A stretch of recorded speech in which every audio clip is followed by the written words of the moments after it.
দীপঙ্কর রায় মেলাঘরের পশ্চিম নলছড় এলাকার বাসিন্দা। তার সদ্যজাত শিশুর জটিল অস্ত্রোপচার করে নজির গড়লেন ত্রিপুরা মেডিকেল কলেজের শিশু বিশেষজ্ঞ অনিরুদ্ধ বসাক। জানা যায়, দীপঙ্কর বাবুর স্ত্রীকে প্রসবের জন্য 19 মে যখন ত্রিপুরা মেডিকেল কলেজে ভর্তি করা হয়, তখনই দীপঙ্কর বাবু জানতে পারেন গর্ভস্থ শিশুটির জটিল রোগ আছে। ডাক্তারি ভাষায় যে রোগের নাম ডায়াফ্রাম হার্নিয়া, যার ফলে শিশুটির পেটের সব নাড়িভুড়ি বাঁ দিকের বুকের উপর ফুসফুসে উঠে গিয়েছিল। জানার পরেই দীপঙ্কর বাবু ত্রিপুরা মেডিকেল কলেজের শিশু বিশেষজ্ঞ অনিরুদ্ধ বসাকের সঙ্গে যোগাযোগ করেন। তিনি সঙ্গে সঙ্গে বাচ্চাটিকে ডেলিভারি করানোর পরামর্শ দেন। জিবি হাসপাতালে ডেলিভারি হয় 19 মে।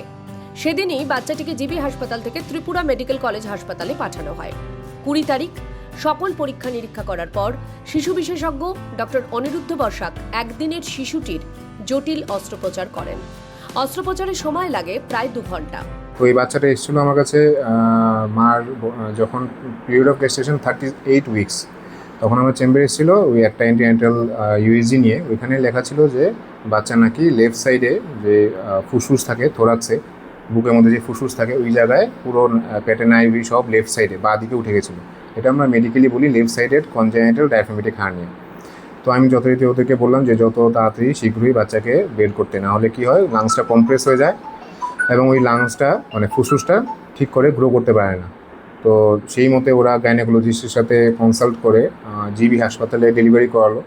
ডেলিভারি হয়েছিল 19 মে, তাই তো।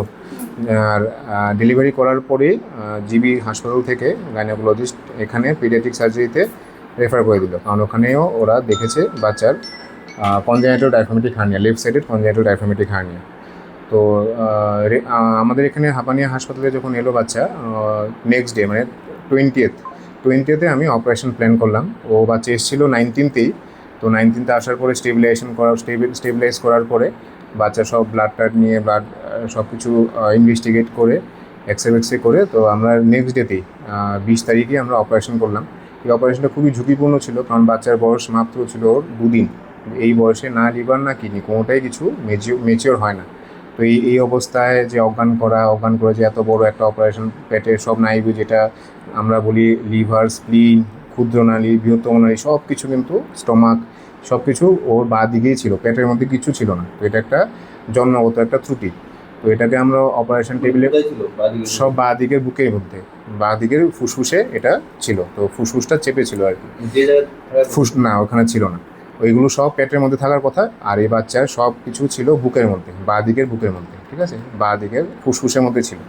তো আমরা এটা অপারেশন করেছি, মোটামুটি 2 ঘন্টার মতো লেগেছে। এখানে একটা কথা উল্লেখযোগ্য, এখানে যে অ্যানাস্থেসিওলজিস্ট বা অ্যানাস্থেসিয়া টিম যে ছিল খুবই কোঅপারেট করেছে। এই বাচ্চাকে অ্যানাস্থেসিয়া দেওয়াও একটা বিশাল বড় চ্যালেঞ্জ, প্লাস পোস্ট অপারেটিভ যে কেয়ার এসএনসিউতে যে সিস্টাররা যে আছে ওরাও খুব কোঅপারেশন দিয়েছে। বর্তমানে শিশুটি সুস্থ আছে। আগামী 2-3 দিনের মধ্যে শিশুটিকে ছুটি দিয়ে দেওয়া হবে বলে জানান ডাক্তারবাবু। ছেলেকে সুস্থ দেখে খুশি দীপঙ্কর রায় ও তার পরিবার। তারা হাসপাতাল কর্তৃপক্ষকে ধন্যবাদ জানান। ত্রিপুরা থেকে দেবাশিস বোসের রিপোর্ট, সিএন ত্রিপুরা।